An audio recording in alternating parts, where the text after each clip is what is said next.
Capítulo 2. Armand tenía un origen muy misterioso. Pretendía haber nacido en las Indias de una mujer indígena y un oficial inglés. Este era el punto de partida de una novela, que contaba a todo el que quería oírla, novela cuya protagonista era ella misma. Atribuía su primera falta a un rico protector que la había instalado en su casa al morir su padre y que la había criado con delicadeza para luego hacer de ella su querida, del mismo modo que suele engordarse un ave para luego encontrarla más tierna. Se complacía con este cuento erótico y novelesco. Debido a sus mentiras, nunca fue conocida su verdadera historia. Lo cierto es que un día había caído sobre Marsella como uno de esos pajarracos que desde lejos olfatean un país rico en empresas de toda índole. Al establecerse en una ciudad industrial, dio pruebas de una rara inteligencia. Tan pronto como llegó, sus ataques se dirigieron a esos comerciantes jóvenes que manejan el oro a paletadas. Comprendió que esos muchachos que están todo el día encerrados en un despacho desean con ansia divertirse por la noche y derrochar parte del dinero que han ganado. Echó sus redes con arte. Amuebló una casa a lo grande y le imprimió cierta apariencia aristocrática. Para ella resultó sencillo vencer a las rivales que ella encontró instaladas en la ciudad. Aquellas pobres muchachas en decadencia eran absolutamente ignorantes.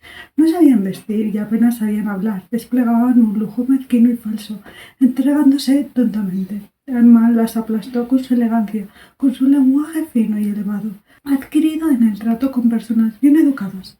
En pocos meses llegó a ser una especie de celebridad mundana. En su casa, como decía Sauveur, se daba aires de duquesa. La tenía arreglada con un lujo realmente exquisito. Abrió su salón, atrajo a los jóvenes ricos por el bullicio que reinaba a su alrededor y les retuvo con la amabilidad y la nobleza de sus modales. Bajo su aspecto de ama de casa apenas se traslucía la mujer entretenida que era. Tenía queridos y hasta los enseñaba, de buen grado. Pero en público, en sus veladas, guardaba una decencia que se estimaba mucho. Personificaba el vicio elegante, perfumado y espiritual. Se rodeó poco a poco de todos los vividores de la ciudad. No recibía más que a personas acaudaladas, ganaba mucho y gastaba aún más. Las personas sensatas la miraban como una verdadera plaga, un abismo sin fondo donde desaparecían los capitales de las jóvenes comerciantes marselleses. Las mujeres de su clase y sus rivales se enseñaban con ella y la acusaban de intrigas vergonzosas.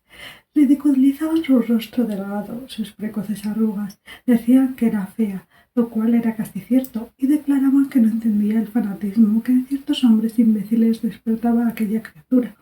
Armand les dejaba hablar mientras reinaba tranquilamente.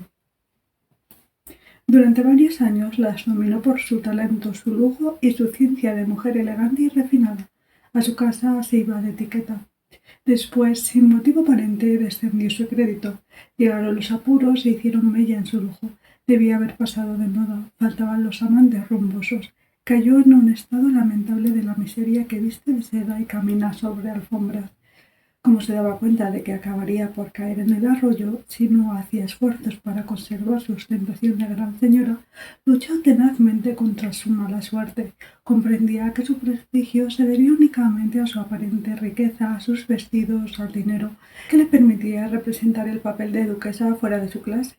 El día en el que le faltase el lujo y tuviese que cerrar su salón, llegaría a convertirse en una infeliz muchacha fea, marchita, de quien nadie se ocuparía. Desplegó, pues, una febril energía para encontrar amantes, para proporcionarse dinero por cualquier medio. En aquella época conoció a Madame Mercier, la cual le adelantó algún dinero a un interés exorbitante. Como ella misma había engañado a tantos jóvenes imbéciles, se dejó engañar a su vez, sin quejarse demasiado. Esperaba hacerle pagar el capital y los intereses al primer hombre rico que la tomase por querida, pero los ricos no se presentaron y su zozobra aumentó. Armand, impelida por la necesidad y sintiendo que su belleza, su último recurso, se iba desvaneciendo al propio tiempo que su lujo, recurrió incluso al delito. Para apaciguar las exigencias de sus acreedores ya había decidido vender espejos, otros muebles, porcelana. Su casa iba vaciándose. Se desnudaba las paredes y ella pensaba con espanto en el día que se encontrara cansada y vieja entre cuatro paredes y sin ningún mueble. Los tapiceros, las modistas, todos los proveedores a los cuales debía, se ponían cada vez más insistentes, intuyendo la ruina inminente de Armand. Sabían que los amantes escaseaban y exigían el pago inmediato de sus créditos. Algunos incluso hablaron de muerte. Armand comprendió que estaba perdida si no conseguía dinero de cualquier modo y a cualquier precio. Acudió a un medio extremo. Imitando la escritura de 3 o 4 amantes que tenía, suscribió a su propio nombre varias letras, que firmó con los nombres de aquellas personas. Luego, no atreviéndose a presentarse a un banquero, se dirigió a Madame Mercier, que consintió en descontar varias de aquellas letras. Es fácil que la fiadora no ignorase el origen de tales documentos e incluso que especulase sobre él.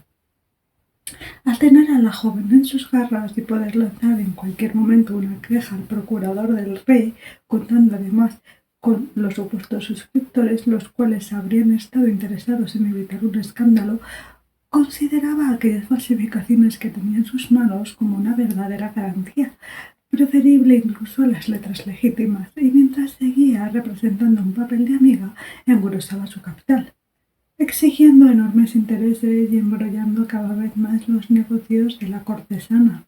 Durante 2 años, Armand, bien o mal, logró vivir sin inquietudes. Había puesto las letras pagaderas a su domicilio, y a cada vencimiento lograba de una manera u otra reunir la cantidad exigida, sacándole 100 francos al primer hombre que encontraba, vendiendo algo, tomando prestado, haciendo nuevas letras falsas. La Mercier seguía mostrándose humilde y servicial. Quería tener la presa bien agarrada antes de enseñarle los dientes y morder. Llegó el momento en el que Armand no pudo reembolsar las letras de ninguna manera. En vano se echaba a la calle y iba a Château des Fleurs, igual que una ramera, ya no llegaba a ganar ni la cantidad necesaria para sostener su casa. Entonces fue cuando conoció a Joubert.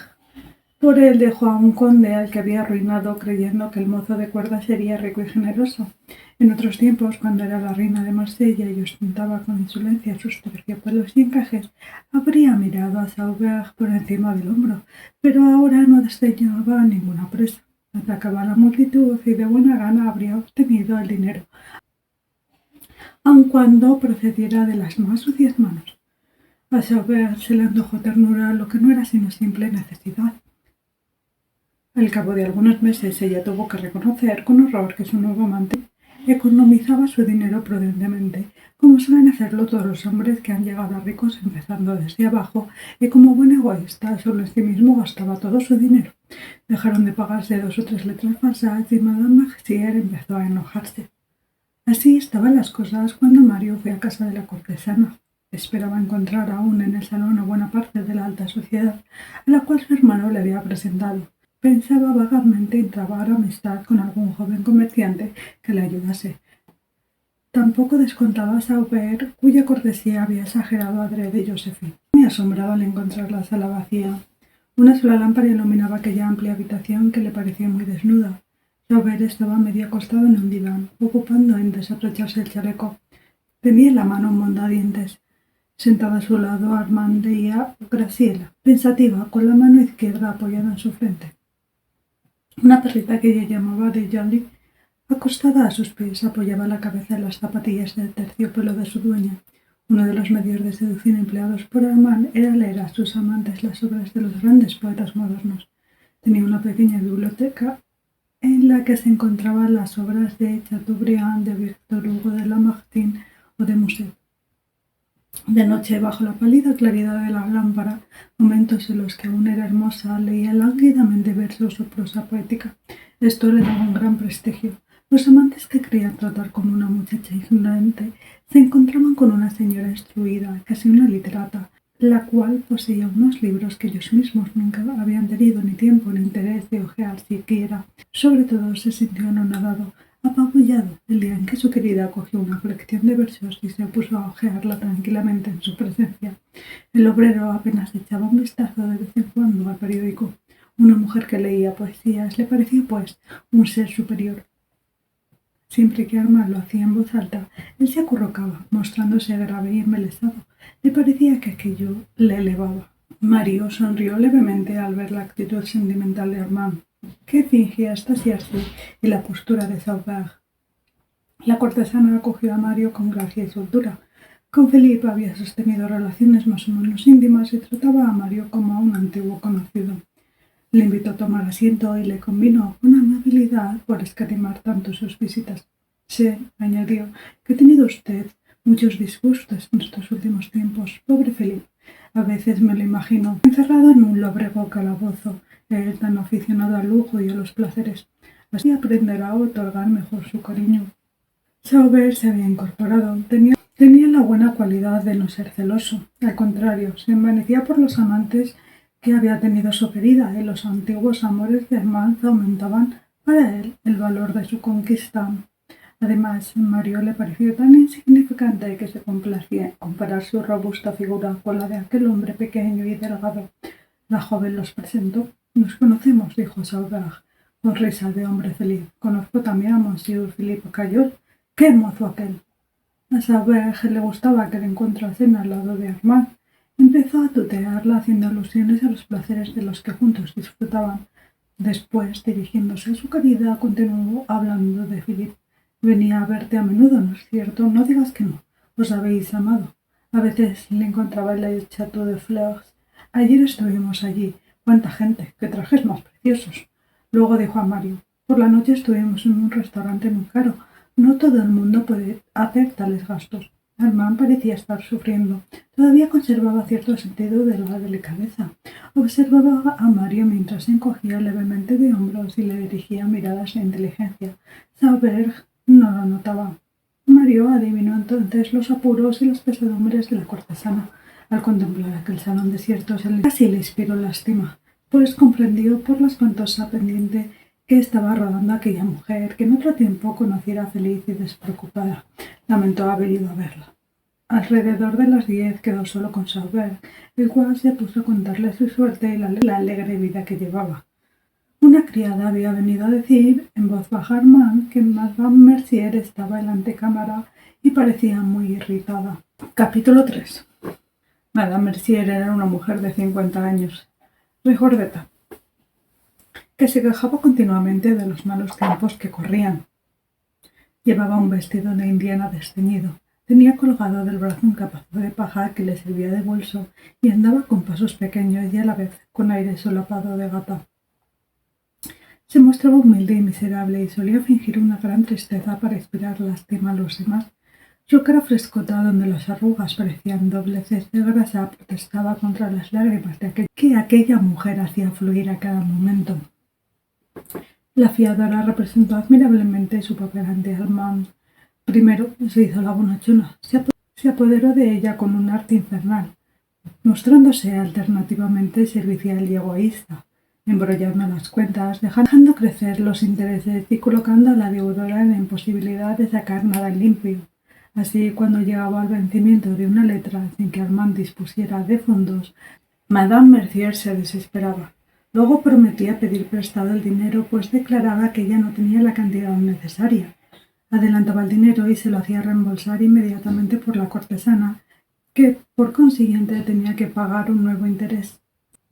En estas idas y venidas de letras, en el continuo aumento de intereses, Armand ya había perdido la cuenta de la cantidad que debía y de lo que tenía pagado. La deuda aumentaba sin que la usurera hiciese nuevos préstamos, y cuanto más tiempo pasaba, más crecía. La joven se hallaba sumida en un verdadero caos. «Nunca ha existido una acreedora como yo», decía Madame Mercier. «Incluso pide prestado el dinero para usted». «No exactamente, lo pide para usted misma, puesto que yo se lo devuelvo», replicaba la deudora. «Nada de eso. Lo hago para prestarle un servicio». La usurera había inventado una nueva clase de explotación. Llegaba a casa de Armand llorando, decía que no tenía para comer, le pedía azúcar, café, aguardiente. Armand no se atrevía a negárselo y le daba todo. Se alegaba que no tenía dinero. La mujer respondía: «Bueno, le prestaré a su amante la letra que usted me ha remitido». Armand no le dejaba ni terminar la frase. Enviaba a vender alguna cosa y compraba lo que la fiadora le había pedido. El dinero ya prestado le producía a la usurera el 250%. Si el capital estaba comprometido, los intereses ascendían a 2 o 3 veces la cantidad. La mujer comprendió que debía de cambiar de táctica, tenía que arriesgar el todo por el todo y exigir a la cortesana el pago inmediato. Nunca había insinuado que abrigara sospechas acerca de las falsas letras. Resolví ir a la casa de Armand para causarle un verdadero pánico. Si estaba allí uno de sus amantes, se dirigiría a él, armaría un escándalo y de una forma u otra recobraría su dinero. La víspera había vencido una letra de 20 francos que Armand firmó con el nombre de Sauveur. Aquella mujer tenía un nuevo pretexto y decidió no esperar ni un día más. Se presentó en el momento en el que estaba allí Mario y el obrero enriquecido. Mientras Armand iba al encuentro de la usurera, su turbación aumentaba. La llevó a un pequeño gabinete separado del salón tan solo por un delgado tabique. Le indicó un asiento. La Mercier lo rehusó gritando: «¿Piensa usted burlarse de mí, mi buena señora? Otra letra que me devuelven sin ser pagada. Ya estoy harta, ya no puedo más». «No hable tan alto, se lo suplico», dijo Armand. «Hay gente. Concédame unos días». «¿Y a mí qué? Exijo que me paguen el acto. Quiero mi dinero, o irá usted conmigo a donde no le conviene. Ya sabe a qué me refiero». «No comprendo». «¿No comprende? Es usted una ladrona, una estafadora. Fuera de mi casa, ahora mismo». «No mire, quiero que me paguen. No tengo dinero». «Bueno, venda el mobiliario, vengan los vestidos, pero no, es preferible que le cierren en una cárcel. La acusaré de falsi. Veremos si entre los carceleros encuentro algún amante del que le pague trajes de seda y comidas espléndidas. Tengo en mi poder más de 10 letras con firmas falsificadas, firmas hechas por usted a nombre de sus queridos. Iré a ver a esos caballeros y les explicaré qué clase de persona es usted. Morirá en el arroyo». Respiró con fuerza, pues le faltaba el aliento, mientras la joven pensaba en ahogarla para hacerla callar. «Vaya, en efecto tiene visita, Porcillo. Tal vez en el salón se encuentre uno de esos señores cuyo nombre se ha valido usted para acuñar moneda. Voy a ver, es preciso que yo sepa. Déjame pasear».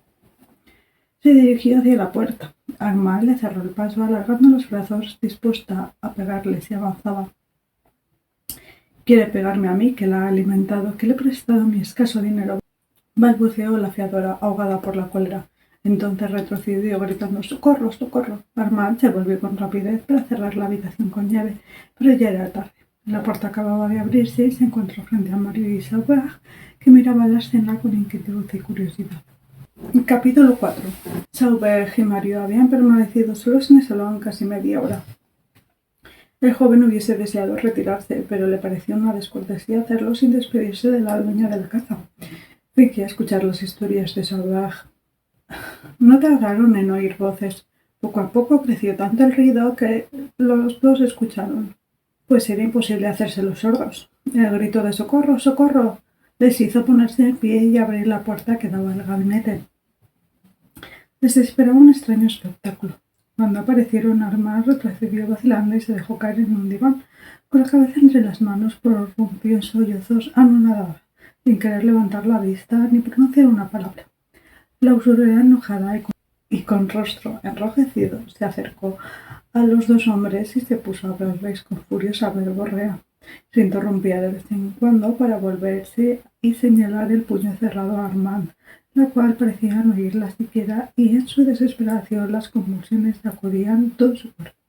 «¿La han visto ustedes?», repetía la mujer. «Quería pegarme. Me ha levantado la mano. Canalla, figúrese, mis buenos señores, que he dado todo mi dinero a esa mala mujer, porque me gusta hacer favores. Me hizo descontar letras firmadas por personas honradas.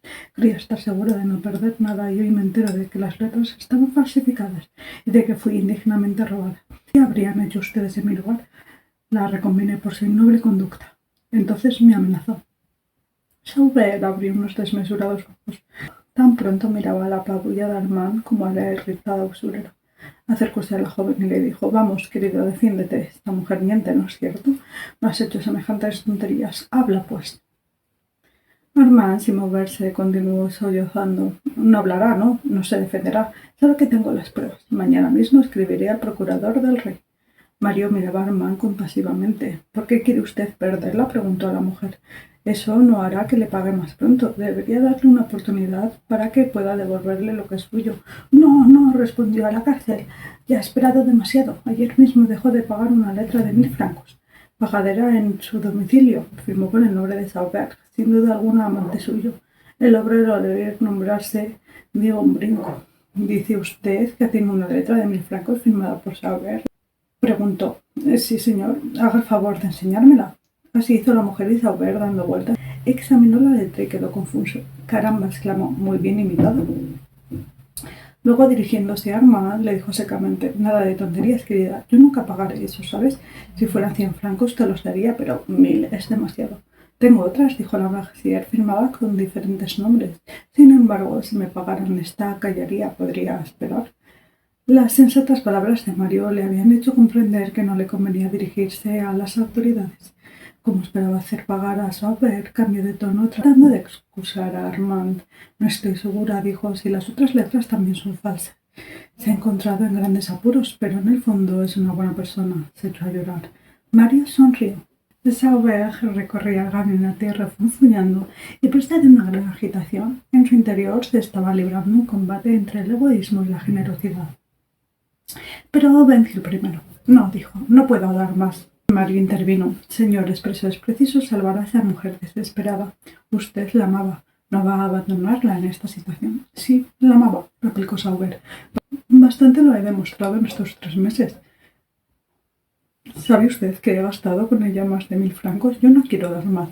Que se arregle como pueda. Serían 1000 francos tirados a la calle. ¿Qué voy a sacar si le doy ese dinero? Habrá hecho usted una buena obra. Creo adivinar la causa que la obligó a cometer esta vergonzosa acción y podría defender su causa. Todo eso para mí es música celestial. No quiero tomar parte alguna en este enojoso asunto». Mario recordó lo que había dicho Josephine acerca de la vanidad de aquel hombre y prosiguió. «No hablemos más. Le he dicho todo esto porque sabía que es usted rico y generoso. Algún día se habrá sabido de su noble gesto y los elogios que le hubieran dedicado valdrían más de 1000 francos». «¿Lo cree usted así?», preguntó Sauveur, vacilando. «Estoy convencido de ello. Pocos hombres serían capaces de tal desprendimiento. Salvar a esa pobre mujer sería una verdadera hazaña. Pero no insisto más». Sauveur detuvo sus paseos por la habitación y se puso a reflexionar. «Bueno», dijo, «mañana por la noche le traeré los 1000 francos. Retírese ahora, señora». La fiadora, con aire humilde, cerró la puerta sin hacer ruido y se marchó. Cuando estuvieron solos, Armand trató de arrodillarse delante de los 2 hombres. Mario la contuvo, mientras Sauveur le decía: «Vamos, querida, esto se acabó. Admito tu agradecimiento y deseo que mi favor te resulte provechoso». Sin embargo, Sauveur había renunciado ya a la cortesana y, una vez desvanecida la ilusión, decidió dedicarse a partir de entonces a las modistillas. A la noche siguiente, Sauveur fue a buscar a Mario para que le acompañase a casa de la Mercier. Subieron hasta el 3er piso y en vano llamaron a la puerta. Salió una vecina y les informó que la malvada mujer había sido arrestada por la mañana. Hacía días, prosiguió la mujer, que la policía la vigilaba. Parece ser que fue presentada una queja. Todos los inquilinos estamos satisfechos que la hayan apresado. Apenas tuvo tiempo de quemar los papeles que la comprometían. Mario comprendió que Armand acababa de salvarse por la casualidad. Interrogó a los vecinos y pudo asegurarse completamente de que la fiadora había quemado las letras suscritas por Armand para que no constituyesen un cargo contra ella, pues no dudaba que la cortesana, al verse comprometida, hubiera facilitado pormenores desagradables. Sauveur se alegró mucho de aquello. Había podido presumir de generosidad sin necesidad de pagar un céntimo. Todo era beneficio. «Usted es testigo de que iba a dar el dinero», le dijo a Mario. Este se dirigió apresuradamente a casa de Armand para comunicarle la noticia. Al saber que ya no tenía que temer de la mujer malvada, Armand quedó transfigurada. Juró que la lección le sería provechosa y que iba a cambiar de vida. «Trabajaré», dijo, «seré una mujer honrada entonces y solo entonces. Quiero que me devuelva usted su amistad. Adiós, hasta la vista». Mario la dejó conmovida. Cuando se encontró solo sintió remordimientos, porque en 2 días no se había ocupado de su hermano. No se atrevió a referir a Josephine las tristes escenas que había presenciado. Le dijo únicamente que no había que pensar en pedir préstamos a Sauveur y que Armand ya no recibiría visitas. «¿A qué puerta vas a llamar, pues?», preguntó la florista. «No sé, pero tengo un proyecto que voy a poner en práctica». Capítulo 5. Mario había vuelto a su anterior ocupación en las oficinas de Monsieur Martelly y desde entonces experimentaba como una sensación de paz. En el silencio y la tranquilidad del despacho se sentía más aplacado. Pensaba que disponía de 4 meses para salvar a Philippe y reflexionaba días enteros en los medios que debía emplear para ello. Martelly lo trataba siempre como a un hijo. En algunas ocasiones el joven tenía deseos de contárselo todo y pedirle los 15.000 francos. Pero le invadía la timidez y sentía miedo. Tenía las opiniones de su patrón. Resolvió luchar un poco más, agotar todos los medios posibles antes de dirigirse a él. Cuando no le quedase otra alternativa, se resolvería a confiarle sus apuros y suplicarle su comprensión.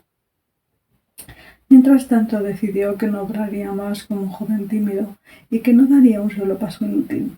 Pensó en pagar personalmente la cantidad necesaria, pero se sentía impotente al considerar la cifra de 15.000 francos y se daba cuenta de la imposibilidad de hacer semejante ahorro en 4 meses. A pesar de todo, no le faltaba el valor que hace mover las montañas. Recordó que el escribano Douglas, al cual en vano le pidiera Monsieur Martelly su apoyo en favor de Philip, le había ofrecido hacía algunos meses emplearle como procurador. El escribano y el armador estaban unidos por cuestiones de interés y muchas veces Martelly enviaba a Mario al despacho de Douglas para arreglar ciertas cuentas. Un día que fue allí con el mismo objeto, el joven se decidió a aceptar su ofrecimiento, aunque los beneficios fueran insignificantes. Tal vez pudiera conseguir un préstamo cuando ya le conociera. El escribano vivía en una casa de apariencia sencilla y austera. Los despachos ocupaban todo el primer piso. Había allí muchos empleados, en amplias y desnudas habitaciones, ubicados a lo largo de mesas de vino pintadas de negro. No existía ninguna clase de lujo en aquellas oficinas donde se desarrollaba una extraordinaria actividad en un ambiente de austera cortesía. Se comprendía fácilmente que allí no vivía un hombre entregado a los placeres de la existencia. 10 años antes, Douglas era el sucesor de un tal Invert, del que había sido un empleado durante más de 12 años. Entonces era un joven inteligente y activo, y gran aficionado a los negocios. Se pasaba los días imaginando grandiosas especulaciones y la fiebre de la industria que sacudía a Francia entera le quemaba la sangre, proporcionándole una enorme ambición. Hubiera querido ganar mucho dinero, pero no para vivir en la opulencia, sino por puro placer de verse envuelto en cuestiones de interés y de realizar con éxito grandes empresas financieras. Desde el primer momento se sintió incómodo en su cargo de escribano. Había nacido para banquero. El notariado, con sus operaciones tranquilas, su carácter casi paternal y sagrado, era incompatible con su condición de especulador. Su instinto le impedía hacer producir el dinero que depositaba en su despacho. No pudo conformarse con el papel intermediario y se lanzó febrilmente a los negocios que más tarde le impulsaron al delito. En pocos meses pagó su fianza sin que se pudiera saber con certeza de dónde había sacado el dinero necesario. A partir de entonces desplegó una gran actividad. En poco tiempo su despacho adquirió un considerable auge. Se colocó a la cabeza del notariado de Marsella, abriendo las puertas a todo el mundo y haciéndose una clientela que iba aumentando de día en día. Su procedimiento era sumamente sencillo. Atendía a todos, nunca despedía a un cliente y siempre conseguía dinero para los que solicitaban un préstamo, y también encontraba la manera de emplear ventajosamente los valores que a él le confiaban. De este modo logró establecer en su despacho un importante giro de fondos. En un principio algunos se asombraban de los rápidos éxitos de Douglas, pero este calmó los temores del público con la sencillez de su vida. Vestía con modestia, no ostentaba ninguna clase de lujos, no se le conocía ningún tipo de debilidades. Se alimentaba frugalmente, era sobrio, piadoso y caritativo. Frecuentaba la iglesia y durante la celebración de la misa permanecía todo el tiempo de rodillas. De esta manera logró adquirir una reputación de hombre honrado que se consolidaba cada día más. Acabó por ser citado como modelo de honorabilidad y de bondad, y fue respetado y querido por todos. Esto lo logró en 6 años. A cualquier hora se le podía hallar en su gabinete, frío y escasamente amueblado. En la sala de espera siempre había algún sacerdote o alguna religiosa. Mario, que le estimaba mucho, después de haberle hablado del asunto por el cual le había enviado Martelly, le dijo con alguna vacilación: «Permítame, señor, que le hable ahora de una cuestión personal. Temo ser inoportuno».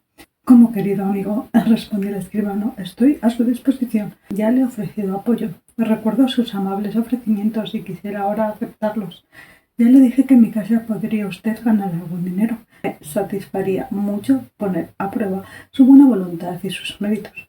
Me alegraría poder favorecerle. Hoy vuelvo a repetirle lo que ya le dije. Se lo agradezco muchísimo. Siéntese y hablaremos. De aquí, ¿de qué se trata?». Como que todos mis clientes no residen en Marsella, he tenido que buscar un medio para facilitar las transacciones.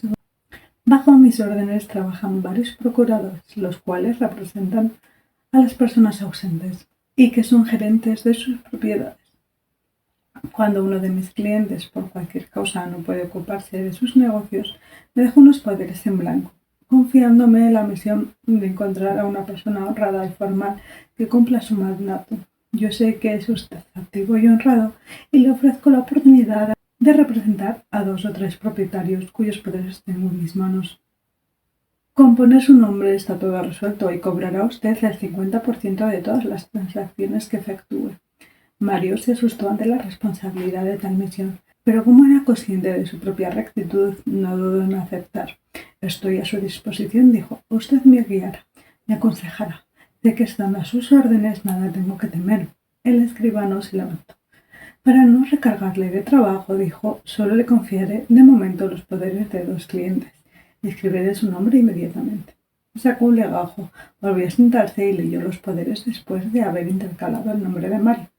Estos poderes conferían derechos ilimitados al mandatario, de vender y de comprar, de hipotecar y de pleitear ante los tribunales. Terminada la lectura de las 2 partes que constaba el legajo, el escribano añadió: ahora es preciso que le dé algunos informes acerca de las personas a las que va a representar.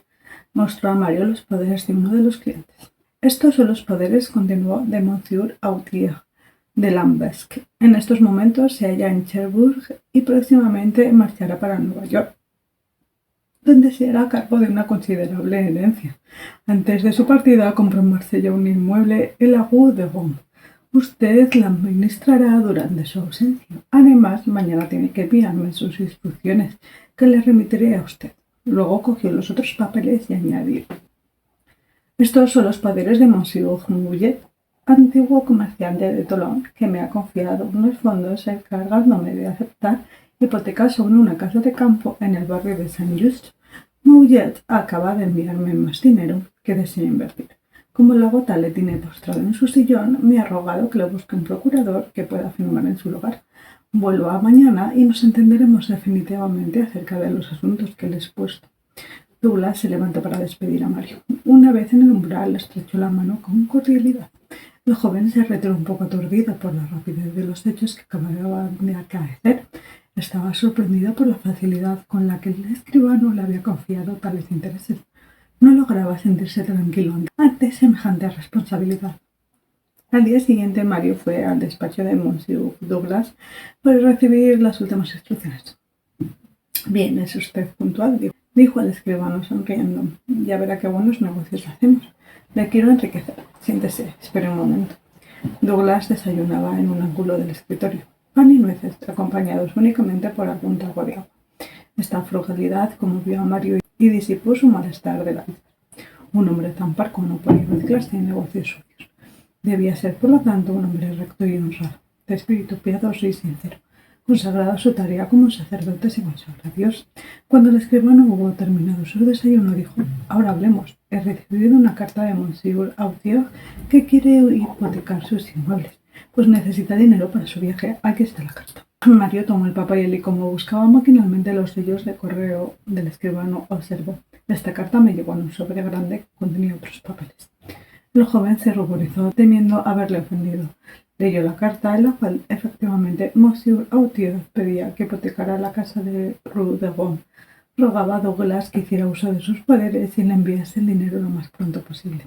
Cuando Mario terminó de leer el documento, el escribano dijo: esta petición llega a tiempo, pues Monsieur Mouillet solicita que se le busque un modo seguro y ventajoso de invertir sus fondos. Como usted es el procurador de los 2 clientes, puede satisfacerlos a ambos al mismo tiempo. Solo tiene usted que darme su firma y yo enviaré a Monsieur Autier los fondos que Monsieur Mouillet me ha hecho remitir. Mario advirtió que Douglas iba muy deprisa. Hubiese querido ver el inmueble, cambiar por lo menos una carta con las personas que debía representar. No dudaba de la honradez del escribano, pero experimentaba un vago temor. Volvía a cometerle el malestar de la víspera. Cuando el escribano preparaba los papeles que Mario debía firmar, se detuvo súbitamente y exclamó: «Diablos, nos falta un dato. Enviaré a un dependiente para que lo busque en la oficina de las hipotecas». Douglas parecía disgustado. Mario cedió ante el involuntario temor que se había apoderado de él y se levantó. No puedo esperar, dijo. Ya debería estar en mi despacho, si no le importa. Aplazaremos la firma para el lunes pasado mañana. Como quiera, dijo el escribano vacilando. Hubiese preferido terminar el asunto hoy mismo. Ya ha visto usted la prisa que tiene Monsieur Autier. En fin, venga pasado mañana. Una vez en la calle, Mario respiró. Sin embargo, le daba vergüenza sentir tan infundados temores y se encogía de hombros como un niño que se asustaba de su propia sombra. Aquella misma tarde recibió, mientras estaba en su despacho, una visita que le agradó. Era Monsieur Giraud. Querido amigo, dijo al empleado, le envidio la necesidad en la que se encuentra de tener que trabajar para vivir. No puede figurarse cuánto me fastidia no hacer nada. Creo que preferiría estar encerrado en lugar de su hermano. La causa de Philip me ayudó a vivir durante un mes. Nunca he asistido a una representación tan inaudita de la necesidad y la miseria humanas. Tuve ganas de levantarme y decir al tribunal todo lo que pensaba. Sin duda me habrían tildado de loco. Ya es imposible vivir en Lambesc. Mario, desde el instante en el que llegó Monsieur Giraud, pensó en pedirle informes acerca de Monsieur Autier, pues según dijo Douglas, vivía en la misma pequeña ciudad que Giraud. Observó con fingida indiferencia. Sin embargo, en Lambesc hay gente rica. ¿Podría usted frecuentar esas personas y se aburriría menos? ¿Conoce a Monsieur Autier, propietario, que es, según creo, su vecino? Autier. No recuerdo a nadie que se llame así en Lambesc. ¿Qué dice usted que es propietario? Sí, acaba de comprar una casa en Marsella. Tiene una gran propiedad próxima al castillo de usted. Se equivoca. Yo no conozco a Monsieur Autier y estoy seguro de que ningún propietario de Lambesc lleva ese nombre. A ver si nos entendemos. Se trata de un tal Autier que acaba de heredar. Ahora se encuentra en Cherbourg y saldrá próximamente para Nueva York, donde murió el pariente que le legó toda su herencia. ¿Qué historia me está usted contando? Dijo. Si hubiera sucedido tal cosa en Lambesc, si un vecino mío heredase de un tío de América, ¿cree que yo lo ignoraría? Le repito que en Lambesc nunca hubo ningún Monsieur Autier y que nadie cobró la noblesca herencia de la que me está usted hablando. Mario quedó anonadado. Entonces era seguro que Douglas había mentido. ¿Y por qué le interesa a usted el fantástico Monsieur Autier? Preguntó Giraud. Por nada. Un amigo me habló de ese propietario y tal vez haya oído mal el nombre de la ciudad. Giraud le invitó a inaugurar la temporada de caza en su compañía y luego se despidió. Al día siguiente, como era domingo, Mario estaba libre. Por la mañana fue a la Rue de Rome para buscar el inmueble comprado por Autier. Se trataba de una casa muy grande y hermosa, alquilada a varios inquilinos. Provisto de sus poderes de procurador, Mario interrogó hábilmente a cada uno de ellos y no tardó en convencerse de que ninguno conocía a Monsieur Autier ni lo habían visto siquiera, y que todos, hasta entonces, habían tratado directamente con el escribano Douglas. Las sospechas del joven se iban confirmando, pero quiso hacer una última prueba. Fue a visitar al antiguo propietario de la casa, cuyas señas le facilitó uno de los inquilinos. Se llamaba Landrot y vivía en una calle próxima. Señor, le dijo Mario, estoy encargado por Monsieur Autier de administrar la casa que le ha vendido usted y le ruego que me facilite algunos informes acerca de los alquileres anteriores. Landrot lo satisfizo de buena gana. Mario actuaba con prudencia y después de hablar de otras cosas llegó al verdadero motivo de su visita. Le ruego que me dispense, dijo, pues temo haber abusado ya de su paciencia. El problema consiste en que no he podido ver a Monsieur Autier por hallarse ausente. Pensé que, como usted ha trabajado con él directamente, me podría dar referencias acerca de su persona y hacerme conocer sus intenciones. Pero yo no he tratado con él. Nunca he visto a ese caballero, respondió Landrot. Todo fue tramitado por Monsieur Douglas, que ha dado las firmas necesarias. Yo pensé que Monsieur Autier había visitado el inmueble como es costumbre. Nada de eso. Ignora tal vez que hace 6 meses que se halla en América. El escribano fue quien visitó el inmueble y lo alquiló en nombre de su cliente, cuyas instrucciones había recibido. Mario tuvo que morderse los labios, pues casi se le escapa su secreto. Seguro que la tal Autier tampoco estaba en América y se trataba de un personaje puramente imaginario. Evidentemente todo era mentira y los poderes falsos que él tenía constituían un delito que está penado con trabajos forzados. Se ruborizó como si él fuera el embustero y dio las gracias a Monsieur Landrot, quien le miraba con curiosidad, sorprendido de que estuviera tan mal informado acerca de la persona que representaba. Mario sospechó que también Monsieur Mouillet sería un personaje fantástico. Interrogó a un amigo que había vivido mucho tiempo en Tolón y supo que existía realmente. Entonces quiso ver la propiedad sobre la cual Mouillet poseía hipotecas. Como se había criado en el barrio de Saint-Just, Mario conocía todas las fincas de aquella parte del litoral. La propiedad citada por Douglas pertenecía a un tal Gigot, en cuya casa Mario había jugado cuando era niño. Fue allí, como un amigo, que iba a estrechar la mano del dueño. Gigot le recibió como al hijo pródigo y le dijo: «Ya no es posible verle, ¿por qué no viene aquí a consolarse de sus pesares? Encontrará en mí a un verdadero amigo. Ya ve usted, aquí somos felices. No poseemos riquezas, pero esta propiedad nos proporciona cuanto necesitamos para vivir». Mario, satisfecho de ver que su interlocutor le abría el camino, le contestó: «Yo le creía en apuros. Las cosechas han sido malas». Gigot le miró asombrado. «¿En apuros?», dijo. «En absoluto. ¿Por qué me dice eso?». «Dispense, temo parecer indiscreto», respondió Mario confuso. «Me han asegurado que, a consecuencia de las últimas cosechas, se había visto usted en la necesidad de hipotecar esta finca». Gigot se echó a reír alegremente y contestó: «Dígale a esos enterados que se equivocan. La finca no está gravada con ninguna hipoteca». Mario insistió. Le citaron al escribano Douglas como la persona que aceptó tales hipotecas. Gigot seguía riéndose cada vez más. Monsieur Douglas, dijo, es una persona merecedora de todo respeto, pero si hipotecó alguna finca no fue ciertamente la mía. La víspera Mario había visto el acta en la cual indicaba claramente la propiedad de Monsieur Giraud y en ella constaba asimismo la firma del propietario. El escribano, pues, había cometido otra falsedad y esta no se podía explicar tan fácilmente. Era evidente que se había metido en el bolsillo el dinero de Mouillet destinado a la persona que necesitaba el préstamo. Mario se retiró, pues quería reflexionar antes de denunciarlo todo.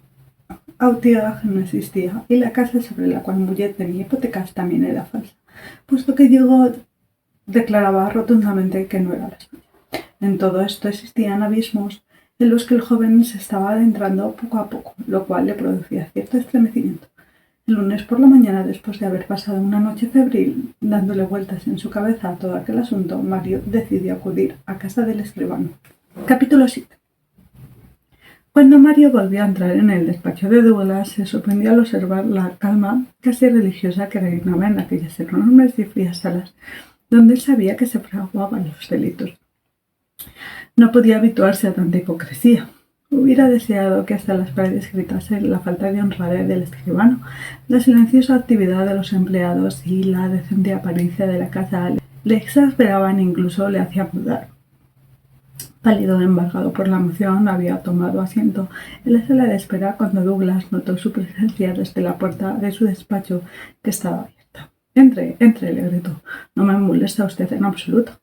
Dentro de un instante estaré a su entera disposición». Mario entró. En el despacho se llevaban 5 o 6 sacerdotes, entre ellos el padre Donadei, que acababa de solicitarle un donativo al escribano. «Es usted uno de nuestros amigos», le estaba diciendo, «y a usted nos dirigimos siempre que en nuestras parroquias hayan vacías las cajas de los pobres». «Y hacen bien», respondió Douglas levantándose. Sacó de un cajón varias monedas de oro. «¿Cuántas necesita?», preguntó al sacerdote. «Creo que nos bastarán 500 francos. Estamos muy necesitados de la ayuda de las personas piadosas y honradas». Douglas le interrumpió para decir: «Aquí tiene 500 francos», y añadió con voz temblorosa: «Querido padre, ruegue usted por mí». Entonces los curas se levantaron y rodearon al escribano. Le dieron las gracias, invocando sobre su persona las bendiciones del cielo. Douglas, de pie, escuchaba sus votos, pálido, desencajado, y Mario creyó notar en sus labios y en sus párpados un leve temblor nervioso. Donadei era inagotable en sus elogios y bendiciones. «Dios le pagará lo que nos da», decía. «Dios lo restituye haciendo prosperar vuestro negocio y otorgándole la paz de los justos. Ah, señor, es usted un luminoso ejemplo en esta ciudad corrompida por el materialismo actual. Bueno sería que nuestros comerciantes limitasen en la sencillez de su vida, en su piedad y en su bondad. No tendríamos que presenciar el terrible espectáculo que ofrece la sociedad marsellesa». Douglas parecía impaciente ante los elogios del sacerdote. Volvió a interrumpirle y le dijo mientras le empujaba hacia la puerta: No soy ningún santo. Todos estamos necesitados de la misericordia de Dios. Si cree usted estar en deuda conmigo, rece por mí». Los curas le saludaron, hicieron una última reverencia y finalmente se retiraron. Mario desde un rincón había asistido silenciosamente a esta escena. Se sentía indignado por la comedia que estaban representando. Tal vez Douglas se figuraba que podía comprar el perdón de sus culpas pagándolo con el dinero robado. Porque aquel santo varón que socorría a los desgraciados, aquel cristiano devoto que frecuentaba las iglesias, no era otra cosa que un hipócrita ladrón. Cuando se quedaron solos, el escribano sonriente se dirigió a su encuentro, alargándole la mano. Mario retrocedió, mirándole fijamente, luego dijo: «Cierra la puerta». Douglas, asombrado y como un autómata, fue a cerrarla. «Corra al cerrojo», prosiguió Mario. «¿Tenemos que hablar?». Así lo hizo el escribano y volvió con la expresión de asombro y descontento a la vez. «¿Qué pasa, querido amigo?», preguntó. «Por otra parte, tiene razón, más vale estar solos para hablar de negocios. Bueno, ¿está usted preparado? Tengo un documento que nos hacía falta y con su firma será suficiente para hacer la hipoteca sobre la casa de Autier en nombre de Mouget. Ya sabe que el asunto requiere rapidez. Esta mañana he recibido otra carta de mi cliente, el cual me suplica que le envíe el dinero a la mayor brevedad». Douglas preparó los papeles y mojando una pluma en la tinta se la extendió a Mario, diciéndole: «Firme». Mario, sin coger la pluma que le alargaba, dijo tranquilamente: «Ayer visité el inmueble de la Rue de Rome. Estuve hablando con los inquilinos y con el propietario interior, los cuales me dijeron que no conocían a Monsieur Gautier». El escribano palideció, dejó la pluma y se sentó balbuceando: «Me sorprende mucho.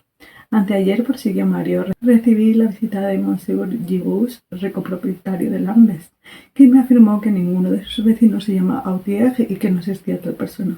Hoy estoy seguro de que no os engañaba. ¿Qué quiere usted que piense?». Douglas guardaba silencio mientras buscaba en su imaginación el modo de salir de aquel atolladero. Mario prosiguió imperturbable: «Luego fui al barrio de Saint-Just. La casa que usted me dijo estaba grabada con una hipoteca a nombre de su cliente Mouget. Es propiedad de un antiguo amigo de mi madre, Monsieur Giraud, el cual me aseguró que sus propiedades no tenían ningún gravamen. Vuelvo a preguntar, ¿qué quiere usted que piense?». El escribano continuaba en silencio. Entonces Mario dijo en un tono irritado: «Bueno, ya que no me responde, le diré lo que pienso y lo que realmente sucede. Nunca ha existido Monsieur Autier.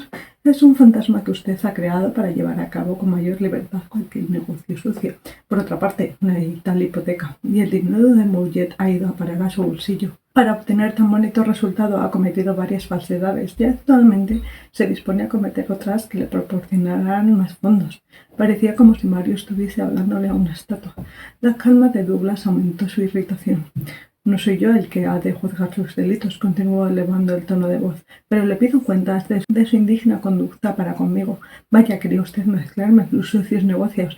Iba a comprometerme aparentando querer ayudarme. Tengo pues el derecho de decirle que es un canalla». Douglas permanecía impasible, como si tal cosa. «Ahora mismo», siguió diciendo Mario, «estaban aquí unos sacerdotes que le colmaron de bendiciones. Ha representado usted su papel con un arte maravilloso. Solo yo, en toda Marsella, sé quién es usted, y si explicara por ahí sus hazañas, tal vez me apedrearían. Hasta tal punto ha logrado engañar usted a todo el mundo. ¿Cómo es posible creer que el escribano, hombre estimado por todos, frugal y religioso, trabaje noblemente en la sombra para arruinar a su numerosa clientela? Yo mismo dudaría de ello, si todavía pudiese dudar al verle tan tranquilo con esa actitud de fraile cartujo. Hable, defiéndase si es que puede». Douglas había cogido un cortapapeles al que daba vueltas entre sus dedos. Como indiferente a cuanto Mario le estaba diciendo, por fin habló. «¿Qué quiere que le diga? Me juzga usted como lo haría un niño, y en el fondo creo que lo es. Yo le dejo gritar, tal vez luego me escuchará con calma». Capítulo 8. Al ver el cinismo de Douglas, Mario se rebeló y estuvo a punto de abrir la boca para decirle que era un hombre honrado el que le juzgaba. Aquel farsante encontraba pueril su acusación y adoptaba la actitud de un ser superior al que los necios no entienden. El joven iba a levantar de nuevo la voz, pero el escribano le impidió hacerlo con un ademán impaciente. «Si habla usted todo el tiempo, siempre tendrá razón», dijo. «He permitido que me insulte hasta hartarse. Ahora déjame que me defienda tranquilamente. Hubiera preferido que no conociese usted mi sistema, pero ya que ha descubierto una parte de la verdad, es mejor que se lo diga todo. Como es inteligente, me comprenderá mejor que otro cualquiera. Además, estoy cansado. La aplicación de mi teoría no me ha dado resultados satisfactorios y sé que no hay salvación para mí. Por eso voy a revelárselo absolutamente todo. Entenderá que mi propósito no fue el de arruinar a nadie y que yo obraba de buena fe al ofrecerle amistosamente la oportunidad de ganar dinero. En fin, usted juzgará y espero que luego me considere únicamente como lo que soy, un especulador desgraciado. Escuche. Mario creía estar soñando. Miraba a Douglas como si miraría a un loco que de pronto hablase con cordura. El tono pausado de aquel hombre, la falta de remordimiento y sus ademanes le hacían semejante a un inventor sincero que estuviese explicando tristemente pero sin rubor porque su invento no había tenido éxito. No entremos en pormenores, continuó. Dejemos a un lado los asuntos de Austria y Mouillet que tienen poca importancia. Lo que se ha de ver y juzgar es el conjunto de la vasta y complicada combinación que yo he llegado a establecer. Veo que le asombra mi complacencia. Les repito que estoy perdido. Por lo tanto, puedo hablar sin bagajes. Hasta experimento cierta satisfacción al explicarle mi invento. Préstame atención. Como escribano no soy un criminal, pero soy un especulador. Cuando sucedí al que era mi jefe, el despacho tenía escasa clientela, y mis esfuerzos se dirigieron a transformarlo en agencia de negocios. Tuve que satisfacer a todas las demandas, prestar al que necesitaba dinero, cogerlo del que lo quería colocar, vender al que quería comprar y comprar al que quería vender. He hecho como los cazadores que se rodean de pájaros enjaulados para atraer a los pájaros libres. He creado unos 40 personajes imaginarios con cuyos nombres he podido realizar transacciones de toda clase. Autiaje es uno de ellos, lo confieso. Así he podido comprar muchos inmuebles que pagué con el dinero prestado por compradores ficticios, e hipotecando dichos inmuebles se ha formado una especie de capital, un giro de fondos y una numerosa clientela que sirvió de base a mi crédito. Guardó silencio durante unos instantes, luego prosiguió. Debe usted saber que he especulado con dinero. A veces uno se encuentra con terribles exigencias. Forzosamente hubiera tenido que detenerme desde mis primeras especulaciones. Sí, estando grabados mis inmuebles, no hubiese podido proporcionarme de cualquier modo los fondos necesarios para otras operaciones que proyectaba. Empleé el medio que me pareció más sencillo y cómodo. Absorbido el valor de los inmuebles por las hipotecas, devolvía los bienes libres con una carta de pago falsa y luego los ofrecía como garantía para nuevos préstamos. Pero lo que me dice es canallesco, exclamó Mario. Le he rogado que no me interrumpa, dijo Douglas secamente. Pronto me defenderé. Ahora expongo los hechos. Tuve que ampliar mi sistema. Ya no bastaban los 40 personajes ficticios. Acudí a otro medio extremo cuya audacia dio magníficos resultados. Hice contraer préstamos a propietarios, a comerciantes conocidos, cuyos bienes grabé y cuya firma falsifiqué a partir de cada nueva hipoteca. Operaba una irradiación por medio de cada carta de pago falsa. Lo que me amparaba contra cualquier inquietud, comprende. Es muy sencillo. Sí, comprendo, murmuró Mario, que empezaba a creer que el escribano estaba loco. Además, siguió diciendo Douglas, yo conseguía dinero de cualquier modo, siempre que era preciso. Quería ir directamente a mi objetivo, sin importarme los obstáculos, ya aceptaba todas las consecuencias de mi proyecto. Por ello, a veces he tenido que inventar tanto el deudor como el inmueble. Tomé hipotecas sobre propiedades que no existían o que no pertenecían a los pretendidos personajes que habían recibido el dinero a préstamo. Otras veces, por necesidades urgentes, he suscrito letras a nombre de los principales comerciantes de Marsella que emití con pérdidas, después de haberlas endosado yo mismo. Ya ve que no le oculto nada, que estoy acusándome a mí mismo. Ahora viene mi justificación. Mario estaba asustado y mientras escuchaba aquella extraña conversación creía estar viendo una pesadilla. Espero, dijo Douglas, que me haya comprendido. En principio quise ser banquero, hacer valer los fondos que pesaban sobre mis manos. He comprado por mi cuenta inmuebles que pensaba revender con beneficio. Mi idea de los nombres opuestos satisfacía todas las exigencias. Gracias a esos nombres nunca tuve que rechazar las demandas de los que a mí se dirigían. He sido, según lo requería la ocasión, prestamista. Busqué préstamos, compré, vendí. Cuando los fondos que me proporcionaban mi crédito personal o el que había logrado dar a nombres imaginarios no me bastaban, me proporcionaba otros, endosándoles falsos préstamos a cualquier persona que se ofreciera, pariente, amigo o cliente, con el propósito de liberar más tarde los bienes de esa persona. Del mismo modo que los había hipotecado y siempre dicha persona permanecía en la ignorancia de todo lo que había sucedido. En una palabra, mi despacho ha llegado a ser una casa de banca. «Casa de robos», gritó Mark. «Fábrica de falsificaciones». «¿Quién es Mark?» ¿Quién es? Gritó Mark. «¿Quién es Mark?» Este no es Mark. Ay, estoy muy confusa. ¿Quién es Mark? Es Mario. Es Mario. Mario. ¿Mm? Debería haberme comprometido, dijo yo, y darse cuenta de que nunca traté de perjudicar a uno solo de mis clientes. Espero que no tardara en juzgar con justicia. Solo me falta hablarle de mi más ingenioso invento. Para administrar los inmuebles adquiridos y hacer valer las cantidades tomadas en préstamo, imaginé establecer procuradores que debían representar a mis 40 personajes imaginarios y elegí a jóvenes honrados a los cuales hice mis cómplices sin que ellos lo supieran. Tenía fe en mi sistema y sin duda habría enriquecido a los que me ayudaban si unas circunstancias funestas no me hubiesen impedido lograr mi objetivo. Al ofrecerle a usted representar a Monsieur Gautier, quería únicamente ayudarle y hacerle participar en las ganancias de una especulación que creía excelente. Le he escuchado con paciencia, dijo Mario, estremeciéndose de cólera. Las canalladas que acaba de contarme demuestran que es usted un imbécil o un sinvergüenza. No, gritó el escribano dando un golpe sobre el escritorio con el puño cerrado. No me ha comprendido. Soy un banquero. El ladrón se apodera del bueno y huye. Hace 6 años que aplico mi sistema y soy más pobre que el primer día. Mis operaciones no han salido bien. Hasta he perdido algunos miles de francos en mi propiedad. He comido pan y he bebido agua. He llevado una vida de trabajador llena de privaciones. El único lujo que me he permitido ha sido el de hacer limosnas. Extraño ladrón que vive como una anacoreta y maneja enormes cantidades de dinero sin valerse de un céntimo. Lo que le choca a usted y le irrita es mi sistema. He fracasado y ahora seré un gran delincuente. Si hubiese tenido éxito me habría hecho rico sin perjudicar a nadie. Mario experimentaba un gran asombro cuando oía al escribano hablar de la falsificación que había cometido. Indudablemente aquel hombre debía de tener la mente trastornada y Mario casi le tenía lástima. Después de haber seguido explicando lo que él llamaba su sistema, Douglas dijo con abatimiento: «Todo se acabó. Irá usted a denunciarme a la justicia. Más vale así. Ya no puedo sostenerme más. Tiene razón. Soy un sinvergüenza y debo ser castigado». Mario no se movió. No sabía qué hacer. Le detenía el temor de verse mezclado en aquel asunto desagradable, de ser llamado como testigo y perder un tiempo que le era precioso, ya que debía consagrarse a la difícil tarea de salvar a su hermano. Se levantó y, rompiendo los poderes en los que constaba su nombre, dijo: «Mi opinión sigue siendo la misma, pero yo no necesito ayudar a la justicia», y salió. Al día siguiente Douglas desapareció. En Marsella cundió un verdadero pánico. Muchos intereses se hallaban comprometidos y era imposible medir la extensión del desastre. Aquella fue una calamidad pública, y al espanto de los interesados ponía el estupor de la gente honrada. Douglas poco después fue detenido y juzgado en Aix.